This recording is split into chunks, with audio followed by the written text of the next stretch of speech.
வணக்கம் and welcome to நிட்ஸ் cookery channel summer special episode. Summer ஸ்பெஷலான்னு நிறைய பேர் ஆச்சரியப்படுறீங்களா? ஆமாம், தமிழ்நாட்டை பொறுத்த வரைக்கும் சம்மர் தான் எக்ஸ்டெண்ட் ஆகி போயிட்டே இருக்குங்க. ஸோ சம்மர் ஃப்ரூட்டான மாம்பழத்தில் நம்ம ஆல்ரெடி ஒரு மேங்கோ மூஸ் பண்ணிட்டோம் இந்த சீசனில். அடுத்ததாக நல்ல பச்சை மாங்காயில் ஒரு நல்ல ஒரு பிக்கிள்னால் சும்மா ஜஸ்ட் இன்ஸ்டன்ட் போட்டோமா சாப்பிட்டோமான்னு இல்லைங்க. 1 kg மாங்காய்க்கு பிக்கிள் போட்டிங்கன்னா கிட்டத்தட்ட 2 இயர்ஸ்க்கு கெட்டு போகாத ஒரு கேரண்டியான ஒரு ரெசிபி தான் நம்ம இன்றைக்கி பார்க்க போகிறோம். ஏர்லி டேஸ்லலாம் நம்ம வீட்டிலலாம் பாட்டிங்க தான் ஊறுகாய் போடுவாங்க. ஆனால் இப்போ அப்படி இல்லைங்க.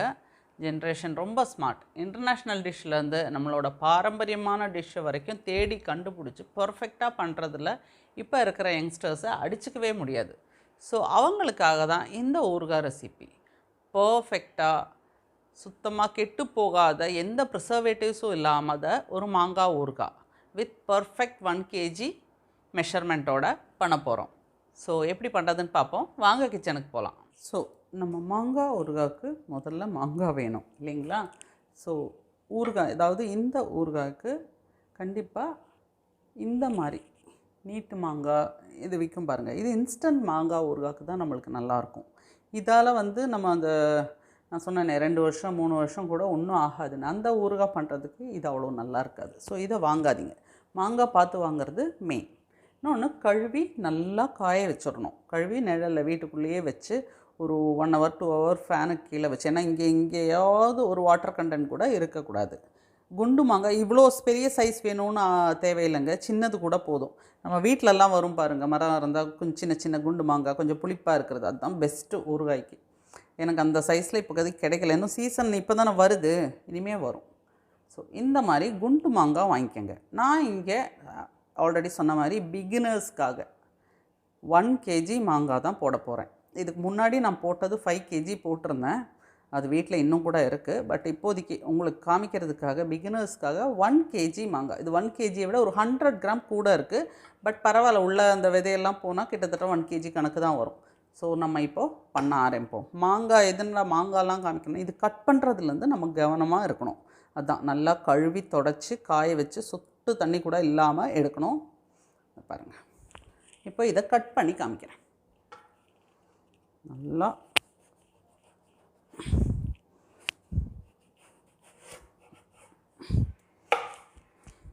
மாதிரி எடுத்துக்கோங்க. நம்மளுக்கு கொஞ்சம் பெரிய பெரிய துண்டாகவே போடலாம். ஏன்னா இது ஊற சின்னதாகிடும். ஓகேங்களா? இந்த மாதிரி கொஞ்சம் பெரிய பெரிய துண்டாகவே போடுங்க. ஸோ இதோ நம்ம மாங்காய் கட் பண்ணியாச்சு. நம்ம பிளாஸ்டிக்கில் ஜஸ்ட்டு கட் பண்ணி வச்சுருக்கோம், அவ்வளோதான். பிளாஸ்டிக்கில் ஊறுகாய் போடக்கூடாது. இது கொஞ்சம் நேரத்துக்கு ஸ்டோர் பண்ண வச்சுருக்கேன். ஓகேங்களா?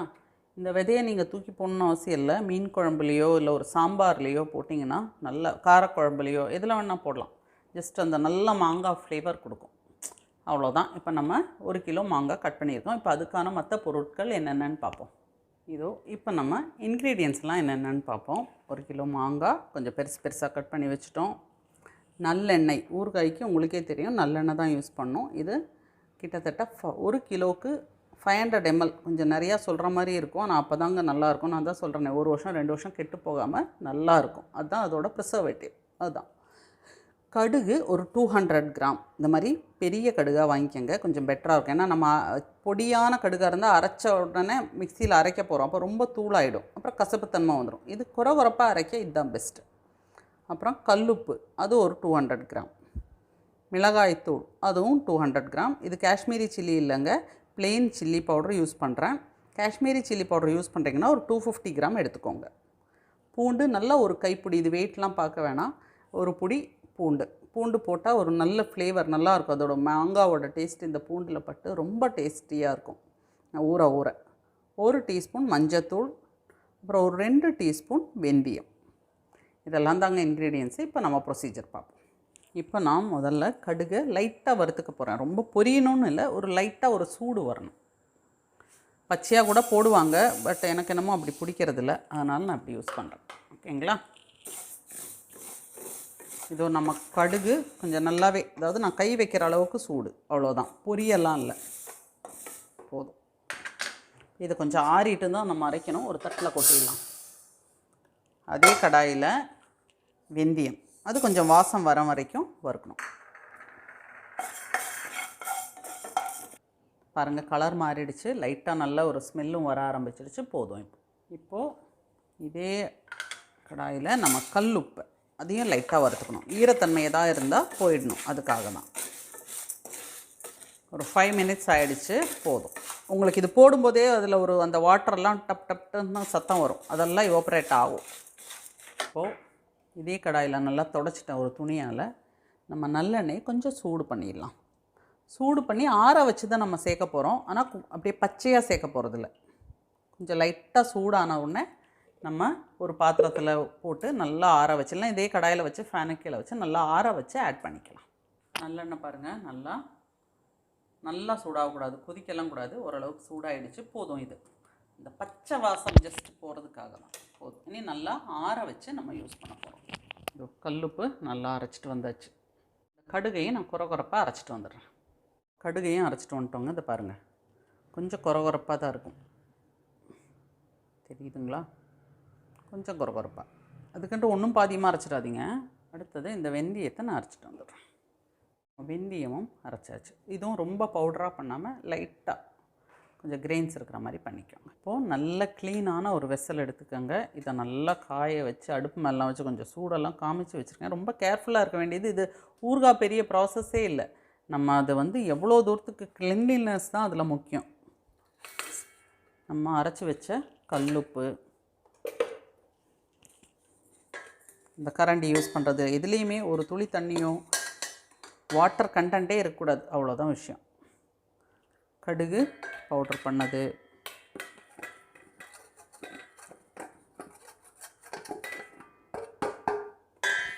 அப்புறம் மிளகாய்த்தூள்,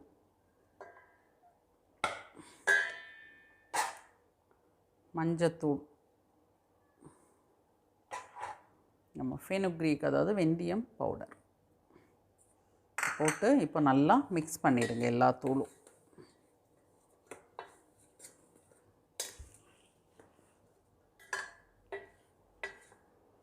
கட்டியெல்லாம் இல்லாமல் நல்லா க்ளீனாக மிக்ஸ் பண்ணிவிடுங்க. இதில் நம்ம மாங்காவை ஆட் பண்ணலாம். கொஞ்சம் கொஞ்சமாக ஆட் பண்ணிடலாம். முதல்ல ஒரு தடவை போட்டு கிளறிட்டு, நீங்கள் என்னடா இவ்வளோ பெரிய பெரிய பீஸாக போட்டிருக்காங்களேன்னா அதை ஊறி சுருங்கி போயிடும். நான் தான் சொன்னேன், இது வருஷ கணக்கில் இருக்க வேண்டியது இல்லையா? எல்லா பக்கமும் இந்த காரத்தூள் எல்லாம் படணும். ஓரளவுக்கு எல்லா பக்கமும் பண்டுருச்சு இல்லையா? இப்போ நம்ம பூண்டு இருக்கு இல்லையா, அதை ஆட் பண்ணிக்கலாம். இதுலேயும் தண்ணியே இருக்கக்கூடாதுங்க, கேர்ஃபுல்லாக இருங்க. பூண்டையும் நல்லா, என்னடா பச்சை பூண்டெலாம் போடுறாங்க வருஷக்கணக்கில்னு சொல்கிறாங்கன்னு நினைக்காதீங்க. நான் ஆல்ரெடி 2 வருஷமாக என்கிட்ட இருக்கிற ஊறுகாய் காமிக்கிறேன். ஸோ இதுவும் நம்ம நல்லெண்ணெய் நல்லா ஆறிடுச்சு பாருங்கள். கொஞ்சம் நிறுத்திக்கலாம், மிக்ஸ் பண்ணி விட்டுட்டு அப்புறம் பார்த்துக்கலாம்.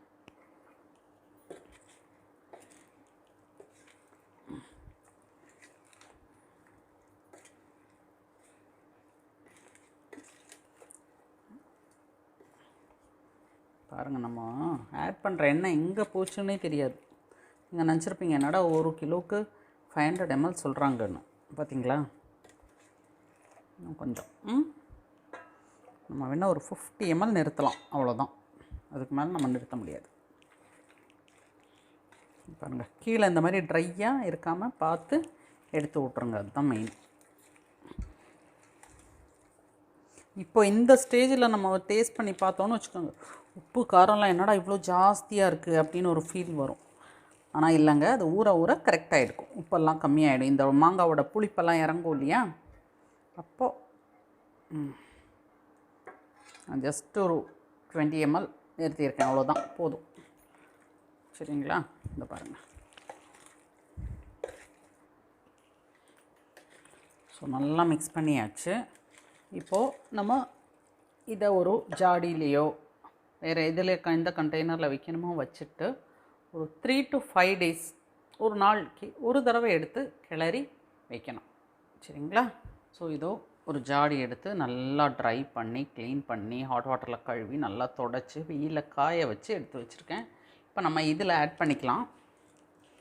ஆட் பண்ணி நான் டெய்லி ஒரு தடவை கிளறேன், உங்களுக்கு காமிச்சு தரேன்.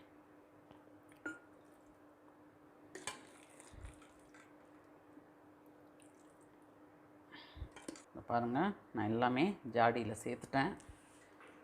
இப்போது இதில் இருக்கிற மசாலாலாம் விட்டுறாதீங்க, நல்லா வழித்து கையில் யூஸ் பண்ணிடாதீங்க. ஏதாவது நல்ல ட்ரையான ஸ்பேட்லால் நல்லா வழித்து இந்த ஊறுகாயோடையே சேர்த்துருங்க. ஏன்னா அளவு கரெக்டாக இருக்கணும், அதுதான் சொல்கிறேன். ஸோ இதில் இருக்கிற அந்த ஃபுல் ஊறுகாய் மசாலாவும் நம்ம ஊறுகாயோடு சேர்த்துட்டோம். ஓகே, இதை பாருங்கள், நல்லா எம்டி பண்ணிட்டேன். இப்போது நான் ஒரு 20 ml எண்ணெய் எடுத்து வச்சேன் இல்லையா, அதை இப்படி மேலே ஆட் பண்ணிடுங்க. அவ்வளோதான். இப்போது நீங்கள் இந்த ஜாடியோட ஓரம் இதெல்லாம் க்ளீன் பண்ணி நல்லா க்ளீன் பண்ணிடுங்க. பண்ணிவிட்டு ஒரு வெள்ளை துணியை இது மேலே வச்சு அவ்வளோதான். ஓகே, டெய்லி அதாவது ஒரு 3 நாளைக்கு எடுத்து கிளறி விடலாம். நான் முக்கியமான ஒரு விஷயத்தை மறந்தே போயிட்டேங்க. உங்கள்கிட்ட அடிக்கடி சொன்னேன், நான் ஒரு 2 வருஷம் முன்னாடி போட்ட ஊறுகாய் இருக்குதுன்னு. இப்போ பாருங்கள், அப்படியே எப்படி இருக்குதுன்னு பாருங்கள். ஊறி மேங்கோ பீஸ்லாம் பாருங்கள், கரெக்ட் சைஸுக்கு ஆகிடுச்சு. எப்படி இருக்குது பாருங்கள்.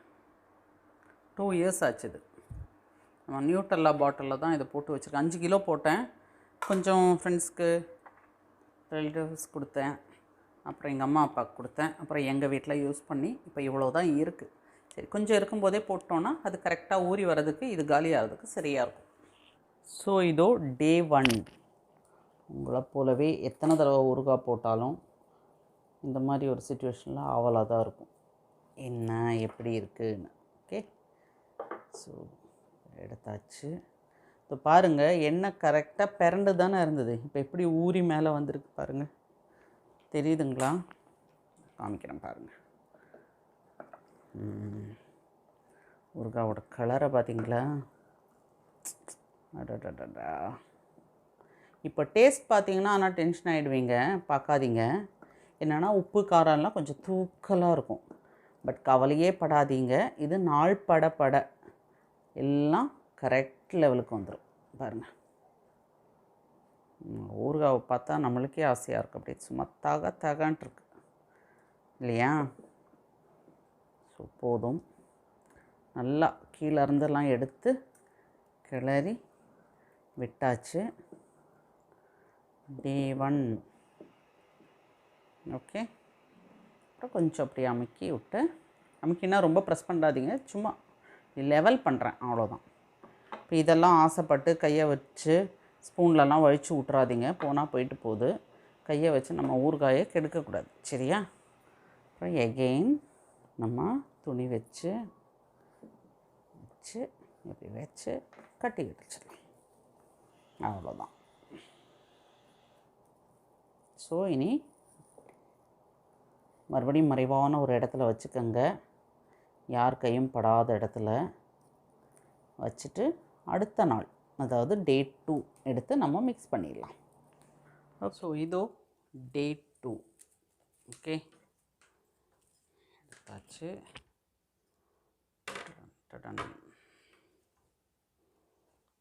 பாருங்கள், ஆயிலெலாம் மேலே வந்துருச்சு. மேலே இருக்கிற லைட்டோட ரிஃப்ளெக்ஷனுங்க, என்னடா எல்லோவா என்னமோ இருக்குதுன்னு நினச்சிக்காதீங்க. இதோ என்ன ஒரு வாசம் தெரியுங்களா, ஊறுகாய் வாசம். அப்படியே கமன்னு இப்போவே சாப்பிட்லாம் போல இருக்கு. 2 நாள் தான் போட்டு ஆயிடுச்சுன்னு நம்ம நம்பவே முடியாது, அவ்வளோ ஒரு ஸ்மெல்லு.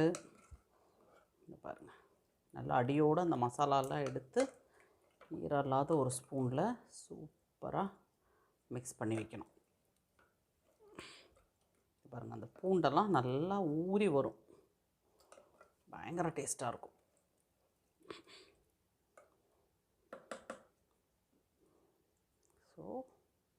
நல்லா மிக்ஸ் பண்ணியாச்சு அடியோட எல்லாத்தையும். போதும். இப்போ இன்றைக்கி செகண்ட் டே ஆச்சா, நாளைக்கு ஒரு நாள் 3 days தாராளமாக போதும். பாருங்கள், நம்ம கிளறும் போது இவ்வளோ ஆயில் இருக்கிறதில்ல. நாளைக்கு பாருங்கள் எவ்வளோ ஆயில் இருக்கும்னு அப்படியே மேலே சேர்ந்துடும். ஸோ இப்போது மறுபடியும் அகெயின் வச்சு மூடி இப்போது கட்டி விடலாம். சரிங்களா? இப்போல்லாம் நீங்கள் வேணும்னா டேஸ்ட்லாம் பார்க்கலாங்க, ஒன்றும் தப்பு இல்லை.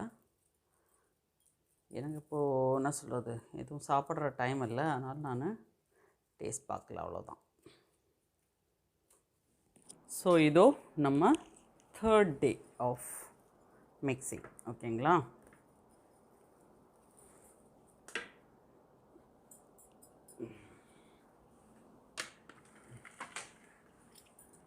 பாருங்கள் பிக்கிள் எவ்வளோ சூப்பராக. 3rd day.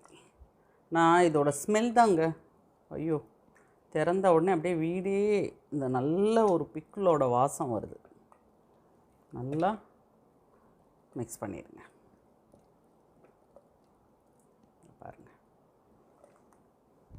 சூப்பராக ரெடி ஆகிடுச்சு. இன்றைக்கே கூட வேணா சாப்பிட்லாம், பட் ஒரு 10 நாள் கழித்து சாப்பிட்டா ஊறி அது நல்ல பயங்கர ஃப்ளேவர்ஃபுல்லாக இருக்கும்.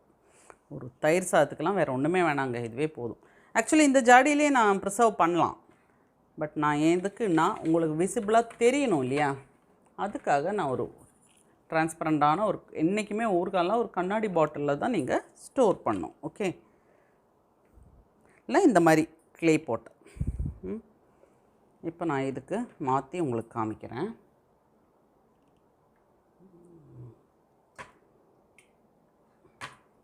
ட்ரான்ஸ்ஃபர் பண்ணிடுறேன் நான். ஆக்சுவலி அந்த கரண்டி கொஞ்சம் கம்ஃபர்டபுளாக இல்லை, அதுக்கு தான் மாற்றுறதுக்காக போனேன்.